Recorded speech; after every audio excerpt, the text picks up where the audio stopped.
22வது தேசிய அளவிலான கராத்தே போட்டி வந்து மகாராஷ்டிரா மாநிலம் நாசிக்கில் வந்து நடைபெற்றது. அதில் தமிழகத்திலிருந்து 25 மாணவர்கள் தேர்ந்தெடுக்கப்பட்டு போட்டிக்கு சென்றிருந்தோம். அதில் வந்து கட்டா குமித்தே, குமித்தே, டீம் ஃபைட் என்ற ஈவெண்ட்ஸ்லாம் நடைபெற்றது. அதில் சென்னையை சேர்ந்த மாணவர்கள் வந்து மாணவர் அருண் வந்து கோல்டு மெடல் பண்ணியிருக்காரு. அதுக்கப்புறம் யாமினி கோல்டு மெடல் பண்ணியிருக்கிறாங்க. அதுக்கப்புறம் நான் வந்து சீனியர் இன்ஸ்ட்ரக்டர் கேட்டகரியில் வந்து நான் கோல்டு மெடல் பண்ணியிருக்கேன். என்னுடைய தலைமையில் தான் தமிழ்நாடு டீம் வந்து கலந்துக்கிட்டாங்க. இன்ஸ்ட்ரக்டர் ஈவெண்ட்டில் ஃபைட்டிங்கில் வந்து நான் கோல்டு மெடல் பண்ணியிருக்கேன். அதே மாதிரி கட்டாவில் வந்து பிரான்ஸ் மெடல் பண்ணியிருக்கேன். அப்புறம் ராகவ், ஜனனின்றவங்க வந்து குமித்தேயில் வந்து கட்டாவில் வந்து 3rd ப்ளேஸ் பண்ணியிருக்காங்க. தனுஷியா வந்து குமித்தேயில் வந்து 2nd ப்ளேஸ் பண்ணியிருக்காங்க. இந்த போட்டிக்கு வந்து கிட்டத்தட்ட ஒரு 17 மாநிலங்கள்லேருந்து மாணவர்கள் வந்திருந்தாங்க. நானே வந்து ஒடிசா, அப்புறம் வந்து மகாராஷ்டிரா, அதுக்கப்புறம் தமிழ்நாடுக்குள்ளேயே கூட வந்துருச்சு. மறுபடியும் என்னோடய ஆப்பனண்ட் வந்து தமிழ்நாடு பிளேயரே வந்துட்டார். நம்ம டீம்லேயே வந்துருச்சு. அது வந்து தவிர்க்க முடியாதது. இது எல்லாத்தையும் பார்க்கும்போது, ஒட்டுமொத்த போட்டியில் பார்க்கும்போது நம்ம தமிழ்நாடு பிளேயர்கள் வந்து சிறப்பாக விளையாடுறாங்க. ஏன்னா அது நம்மளுடைய ஜீன்லேயே இருக்குது. வீரம் வந்து நம்மளுடைய ஜீன்லேயே இருக்குது. கராத்தேயே வந்து இன்றைக்கி இந்தியாவிலே வந்து முதல் இடத்துல வந்து நம்ம தமிழகம் தான் இருக்குது. ஏன்னு கேட்டிங்கன்னா அது நம்மளுடைய ஜீன்லேயே இருக்குது. வீரக்கலைகள் இன்றைக்கி வந்து பல வீரக்கலைகள் வந்து தமிழகத்தில் செயல்பட்டுக்கிட்டு இருக்குது. அதில் கராத்தேயும் ஒரு முக்கியமான கலை. இந்த கலையிலையும் நம்ம மாணவர்கள் வந்து இந்த தேசிய அளவில் நிறைய சாதனைகள் செஞ்சுக்கிட்டு இருக்கிறாங்க.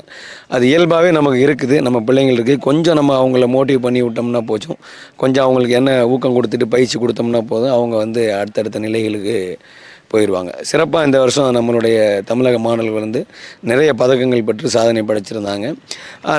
அங்கே நடந்த போட்டியிலே வந்து நம்ம மாணவர்கள் வந்து 25 மாணவர்கள் தான் அங்கே பங்கு பெற்றிருந்தாங்க. கிட்டத்தட்ட 2வது இடத்துல வந்து நம்ம அங்கே இருந்தோம். மகாராஷ்டிரா மாநிலத்திலேருந்து மாணவர்கள் நிறைய பங்கு பெற்றிருந்ததுனால அவங்களுடைய பதக்க எண்ணிக்கை வந்து கொஞ்சம் அதிகமாக இருந்தது. தமிழகத்திலேருந்து 25 மாணவர்கள் மட்டும்தான் பங்கேற்றதுனால நம்ம வந்து 2வது இடத்துல வந்து அங்கே நம்ம பங்கு பெற்றோம். அதே நேரத்தில் சண்டையில் வந்து தமிழக மாணவர்கள் வந்து நெருங்க முடியல. அதே மாதிரி நான் வந்து இன்ஸ்ட்ரக்டர் ஈவெண்ட் எப்பயுமே வருடம் நடக்கக்கூடிய எல்லா தேசிய போட்டியிலையும் இன்ஸ்ட்ரக்டர் ஈவெண்ட்டில் வந்து நான் முதலிடத்தை பிடிச்சிட்டு வந்து, அதே மாதிரி இந்த தடவையும் அந்த முதலிடத்தை விட்டு கொடுக்காமல் முதலிடத்தை பிடிச்சி வெற்றி பெற்றிருக்கிறோம். ஏன் சார் வந்து இப்போ மகாராஷ்டிராவில் இப்போ அந்த இடத்துல பண்ணுறதுனால உங்களுக்கு முதலிடத்தை பிடிக்க முடியல? அவங்க இடம் அவங்க மண்ணுன்றனால பிடிக்க முடியல? அப்படிலாம் ஒன்றும் கிடையாது. இந்த போட்டி வந்து வருடம் ஏதோ ஒரு மாநிலத்தில் கடைசியாக வந்து கோவாவில் நடந்தது, அதுக்கப்புறம் ஒடிசாவில் நடந்தது, அதே மாதிரி மகாராஷ்டிராவிலே பல இடங்களில் நடக்கும். மகாராஷ்டிராவில் இந்த தடவை நாசிக்கில் நடந்தது, அதுக்கு முன்னாடி பாராமத்தின்னு சொல்லி ஒரு இடத்துல நடந்தது, அதுக்கப்புறம் கண்டாலா, இந்த மாதிரி மாறி தான் நடக்கும். எந்த மண்ணாக இருந்தாலும் அது நமக்கு பிரச்சனை கிடையாது. என்ன ஒன்று, அங்கே வந்து கொஞ்சம் அந்த டாமினேஷன்ஸ்லாம் இருக்கும். நார்த் இந்தியன், சவுத் இந்தியன் அந்த விஷயங்கள்லாம் இருக்கும். அதை தாண்டி திறமை தான் நிர்ணயிக்கப்படும். நம்மளுடைய திறமையாக நம்ம செயல்படும் போது அதை அவங்க மறுக்க முடியாது. அது அங்கீகரிக்கப்பட்டு நம்ம வந்து வெற்றி அடைஞ்சிக்கிட்டு இருக்கிறோம். ஆனால் முடிஞ்ச அளவுக்கு நம்ம மாணவர்களுடைய பர்ஃபார்மன்ஸால் தான் நம்ம வந்து வெற்றி அடைஞ்சிக்கிட்டு இருக்கிறோம். கலையில் வந்து அதிகமாக ஆர்வம் கட்டுறது ஆண்களா பெண்களா? தற்காப்பு கலையில் பொறுத்தளவில் இதுக்கு முன்னாடி ஆண்கள் தான் அதிகமாக ஆர்வம் காட்டிட்டு இருந்தாங்க. ஆனால் இப்போ சமீப காலங்களில் நிறையா பிரச்சனைகளை நம்ம சமூகம் வந்து சந்திச்சுக்கிட்டு இருக்கிறனால இப்போ பெண்களும் வந்து அதிகப்படியாக ஈடுபாட ஆரம்பிச்சிருக்கோம். ஆணுக்கும் பெண்ணுக்கு சமநிலையில் தான் 50% இன்றைக்கி வந்து தற்காப்பு கலைகளில் பயிற்சி செஞ்சுக்கிட்டு இருக்கிறாங்க மாணவர்கள் வந்து. அது ரொம்ப முக்கியமான விஷயம். என்னென்னு கேட்டிங்கன்னா, இந்த ஸ்போர்ட் இதெல்லாம் விட கராத்தியை பொறுத்தளவில் தற்காப்பு தான் முக்கியமானது. ஒவ்வொரு மாணவரும் இது வந்து தற்காப்புக்காக தான் வராங்க. தற்காப்புக்கு கற்றுக்கிட்டு பயிற்சி கொடுக்கும் பொழுது அவங்களுக்கு போட்டியும் அவங்களுடைய திறமையை பரிசோதித்து பார்த்துக்கிறதுக்கான ஒரு வழியாக தான் இந்த ஸ்போர்ட்டை வந்து நம்ம பார்க்குறோம். சரி, இப்போது நிறைய பேர் பார்த்தீங்கன்னா தற்காப்பு கலையும் வந்து அவங்க ஒரு பிஸ்னஸ் மாதிரி ஆக்கிட்டாங்க, ஒரு பேஷன் மாதிரி வந்து நிறைய பேர் கற்றுக்குறாங்க. ஆமாம். ஸோ பிளாக் பெல்ட்லாம் பார்த்தீங்கன்னா உடல் தகுதி அதெல்லாம் தேர்வு பண்ணி அதுக்கு ஒரு குறிப்பிட்ட வந்து டூரேஷன் ஒரு டைம் இருக்குது. ஆமாம். இதன் அடிப்படையில் தான் வந்து பிளாக் பெல்ட் கொடுப்பாங்க. ஆமாம். இப்போல்லாம் வந்து நிறைய பேர் பார்த்தீங்கன்னா 1 இயர்லேயே வந்து பிளாக் பெல்ட் வாங்கிடுறாங்களா, சில மாஸ்டர்ஸ் கொடுக்குறாங்க. அது எப்படி உங்களுக்கு அந்த யூனியன் மாதிரி இருக்குதா, எப்படி நீங்கள் தேர்ந்தெடுப்பீங்க? ஆமாம், இது எங்களுக்கு வந்து ஃபெடரேஷன் இருக்குது. அதே மாதிரி நிறைய ஸ்டைல்ஸ் இருக்குது. எல்லா துறையிலையும் ஒரு சில பதர்கள் இருப்பாங்க. அது மாதிரி இதுலேயும் சில பேர் இருக்கிறாங்க. ஒரு மாதத்தில் பிளாக் பெல்ட் கொடுக்குறது, அந்த ஒரு மாதத்தில் ஒரு உடற்பயிற்சியை கூட சீராக ஒருத்தரால் கற்றுக்கிற முடியாது. ஒரு உடற்பயிற்சியை முறைப்படி பயிற்சி பண்ணலைன்னு சொன்னால் அந்த உடற்பயிற்சி அவங்களுக்கு ஆபத்தாக மாறுறதுக்கான வாய்ப்புகள் இருக்குது. அதனால் அது வந்து எல்லாத்துலேயும் போலி இருக்கிற மாதிரி இதுலேயும் ஒரு சில போலிகள் இருக்கிறாங்க.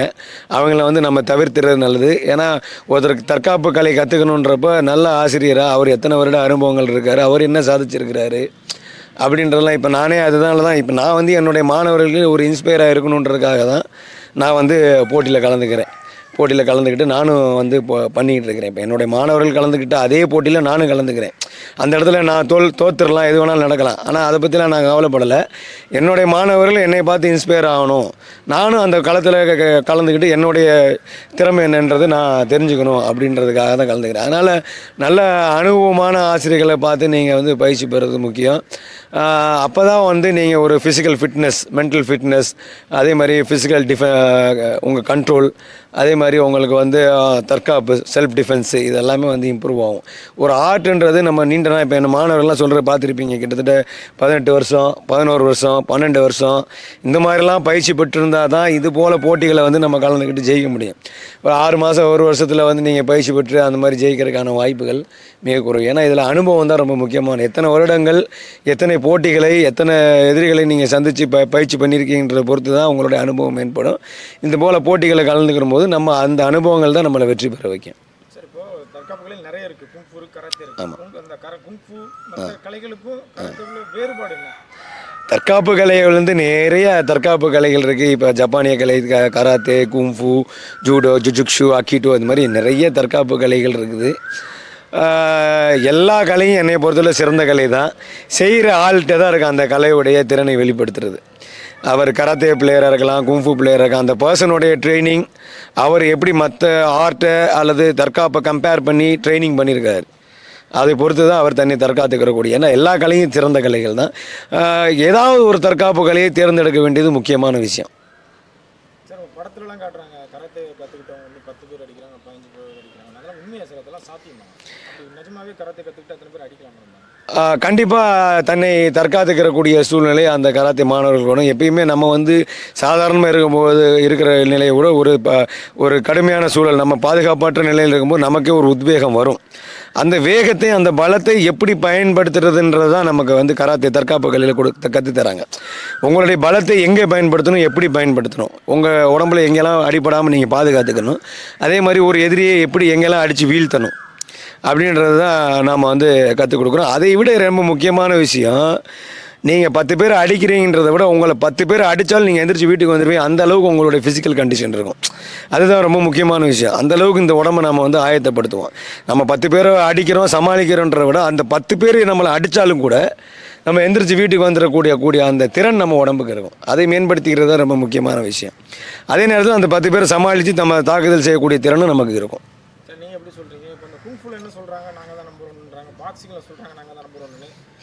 இப்போ ஒரு என்னன்னா, இப்போ ஒரு பாக்ஸிங் கற்றுக்கிட்ட ஒரு தற்காப்பு கலை, பாக்ஸிங்கும் ஒரு தற்காப்பு கலை, கராத்தையும் ஒரு தற்காப்பு கலை. ஸோ 2 பேருக்கும் ஒரு சின்ன கற்பனை, ஒரு ஃபைட்டிங் வருது அப்படின்னா அது எந்த மாதிரி இருக்குன்னு உங்களோட கருத்து? எல்லாருமே அவங்க கற்றுக்கிற கலையை பெருசாக தான் நினைக்கணும். ஏன்னா நாம் எந்த ஒரு கலையை கற்றுக்குறோமோ அந்த கலையை தன்னை தற்காத்துக்கிற முடியும் அப்படின்ற நம்பிக்கையோடு தான் அதை செய்யணும். அதில் எந்த தவறும் இல்லை. ஆனால் எப்பயுமே எதிரியை வந்து நம்ம குறைவாக எடை போடக்கூடாது. அதே மாதிரி எந்த தற்காப்பு கலையும் நம்ம குறைவாக எடை போடக்கூடாது.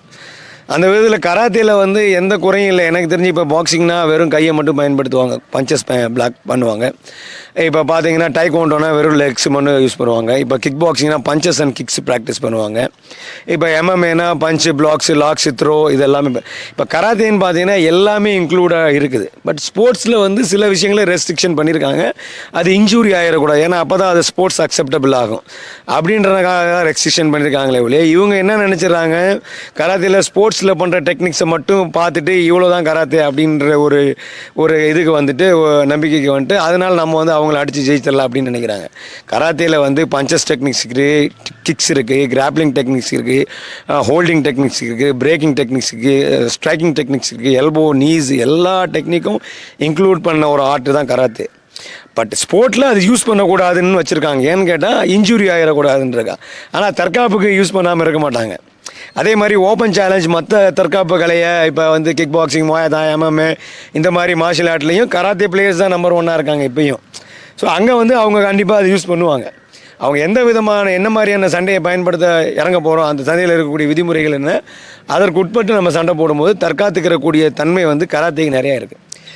அதனால் கராத்தேயில் இன்னும் சொல்ல போனால் தமிழகத்தில் கராத்தே கலையை பயிற்சி பண்ணக்கூடிய வீரர்கள் தான் அதிகம். தமிழகத்தில் மட்டும் இல்லை, இந்தியாவிலேயே கராத்தே கலையை பயிற்சி பண்ணக்கூடிய வீரர்கள் தான் அதிகம். அதனால் வந்து கலையை பொறுத்தவரை எல்லா கலையும் சிறந்த கலை தான். இந்த கலையில் எல்லா கலையும் எதிர்கொள்ளக்கூடிய யுத்திகள் இருக்குது. அதனால் நாங்கள் வந்து இந்த கலையை வந்து தேர்ந்தெடுத்து பயிற்சி பண்ணிக்கிட்டு இருக்கோம். இப்போ லாஸ்ட் கொஸ்டின் ஒன்று, இப்போ வந்து தற்காப்பு கலை கராத்தே இருக்குது, இது வந்து இன்னும் நிறைய ஆண்கள், பெண்கள், அதாவது ஸ்டூடெண்ட் இவங்கெல்லாம் வந்து அதை கற்றுக்கணும், வளர்த்துக்கணும் அப்படின்னா தமிழக அரசுத்துறை விளையாட்டுத்துறைன்னு ஒன்று இருக்குது. அது வந்து எந்த வகையில் உங்களுக்கு சப்போர்ட் பண்ணால் இன்னும் இந்த கலை வளரணும் அப்படின்னு நீங்கள் எதிர்பார்க்குறீங்க? ஆமாம், இப்போ SDAT sports development authority Tamil Nadu karate வந்து அங்கீகரிச்சிருக்காங்களே ஒழிய அதுக்கு பெரிய அளவில் அதை வளர்க்குறதுக்கான போட்டி நடத்துகிறதோ, அரசே போட்டி நடத்துகிறோம். இப்போ சிலம்பத்துக்கு நடத்துனாங்க, அரசே நடத்துனாங்க. அது மாதிரி இது அரசே போட்டி நடத்துகிறதோ, அரசே வந்து இடஒதுக்கீடு கொடுத்து மாணவர்களுக்கு வந்து பள்ளி கல்லூரிகளில் வந்து இது கொடுக்குறதோ, அது மாதிரியான விஷயங்கள் வந்து இது நடைபெறலை. இது வந்து ஃபெடரேஷன் மூலமாக தான் நடக்குது. அந்த ஃபெடரேஷனை வந்து அங்கீகரிச்சிருக்காங்க. அதுக்காக பெரிய அளவில் மானியம் கொடுத்தோ அந்த கலைஞர்களை, அந்த ஸ்போர்ட்ஸ் பர்சனை வந்து டெவலப் பண்ணுறதுக்கோ பெரிய அளவில் ஊக்கம் கிடையாது.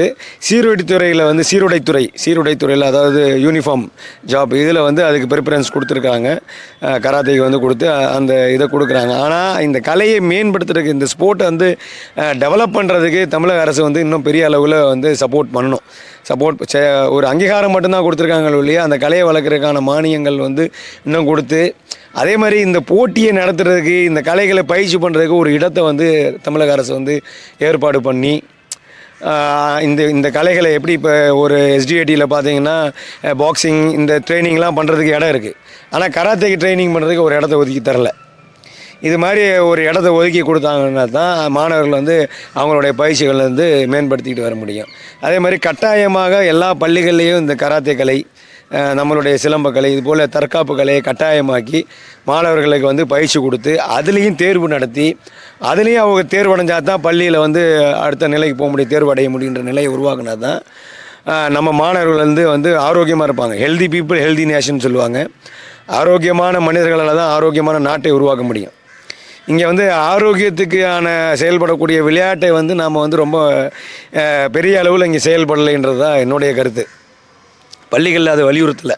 பள்ளிகளில் வந்து மதிப்பெண்கள் வாங்குறதுல மட்டும்தான் மாணவர்களை வலியுறுத்துகிறாங்களே ஒழிய ஆரோக்கியத்தை மேம்படுத்தக்கூடிய கலைகளையோ அல்லது விளையாட்டையோ வந்து மேம்படுத்துறதுக்கான வாய்ப்புகள் இல்லை. அந்த பீரியடை, இப்போ PT பீரியட் இருக்குதுன்னா ஸ்கூலில் அந்த பீரியடை கடன் வாங்கி ஒரு மேக்ஸ் பீரியடோ சயின்ஸ் பீரியடோ அந்த மாதிரியான பீரியட்ஸை வந்து கண்டக்ட் பண்ணுறாங்களே ஒழிய ஸ்போர்ட்டுக்கு ப்ரிஃபரன்ஸு ஸ்கூல்ஸில் கொடுக்கறதில்ல. அதை வந்து அரசு வந்து கட்டாயப்படுத்தணும். அப்போ தான் இங்கே ஆரோக்கியமான வளமான மனிதர்கள் இருப்பாங்க. அவங்க தான் வந்து சக்ஸஸ் பண்ண முடியும், சாதிக்க முடியும், நோய் நொடிகளை வந்து தவிர்க்க முடியும். நம்ம வந்து உங்களுக்கு வந்து ஃபெடரேஷன் இருக்குது, சங்கம் இருக்குது, உங்கள் கராத்தேல வந்து ஏகப்பட்ட சங்கம் வச்சுருக்கீங்க. ஆமாம், நீங்கள் வந்து அதை வந்து தமிழக அரசுக்கு போய் ஒரு கோரிக்கையாக வைக்கக்கூடாது? இல்லை, அதை வந்து நாங்கள் தொடர்ந்து கோரிக்கையாக வச்சுக்கிட்டு தான் வரோம். தொடர்ந்து தமிழக அரசுக்கிட்ட வந்து கோரிக்கை வச்சுக்கிட்டு தான் வரோம், செய்கிறோம்னு சொல்லிட்டு தான் இருக்காங்களே ஒழிய நாங்கள் எதிர்பார்க்குற அளவுக்கான ஒரு எங்களுக்கான அந்த அங்கீகாரத்தை வந்து தரலை, அதற்கான வாய்ப்புகளையும் தரலை அரசு வந்து. விளையாட்டுத்துறை அமைச்சர் உதயநிதி விளையாட்டுத்துறையில் வந்து நாங்கள் கோரிக்கை வச்சுருக்கிறோம். விளையாட்டுத்துறை உதயநிதி ஸ்டாலின் அவங்க எல்லாத்துட்டையும் எங்களுடைய சங்கங்கள் தலைமையில் இருக்கவங்களும் எல்லோரும் கோரிக்கை வச்சுருக்காங்க. நாங்கள் இப்போ எங்களோட சங்கங்கள் அதை வலியுறுத்திக்கிட்டே வராங்க. தொடர்ந்து அதுக்கு மேலே இருக்கக்கூடிய சங்கங்கள் வந்து தொடர்ந்து வலியுறுத்திக்கிட்டே வராங்களே ஒழிய, ஆனால் நாங்கள் ஒரு அஸ் அ பிளேயராக, ஒரு மார்ஷியல் ஆர்டிஸ்டாக நாங்கள் எதிர்பார்க்குற அளவுக்கான அங்கீகாரம் வந்து எங்களுக்கு கிடைக்கல. இன்னும் அந்த அங்கீகாரங்கள் கிடைச்சா தான் இது அடுத்த கட்டத்துக்கு மேம்பட்டுட்டு போகும். இப்போ மற்ற ஸ்போர்ட்ஸுக்கு இருக்கிற இப்போ வந்து ஒரு லாங் ஜம்ப்பு, ஹை ஜம்ப்பு, ஒரு அத்லெட்டு, இந்த மாதிரியான விளையாட்டுக்கு இருக்கக்கூடிய ஒரு அங்கீகாரத்தை வந்து இதுக்கு வந்து தரமாட்டாங்க. அது என்ன காரணம்னு எங்களுக்கு தெரியல. அந்த அங்கீகாரத்தை இதுக்கு தரமாட்டுறாங்க, அந்த விளையாட்டுத்துறையை வந்து தரமாட்டுறாங்க. இது விளையாட்டுத்துறையே கையில் எடுத்து இதை நடத்த ஆரம்பிக்கணும். அப்படி நடத்தும் பொழுது தான் அது சரியாக வரும். Thank you sir.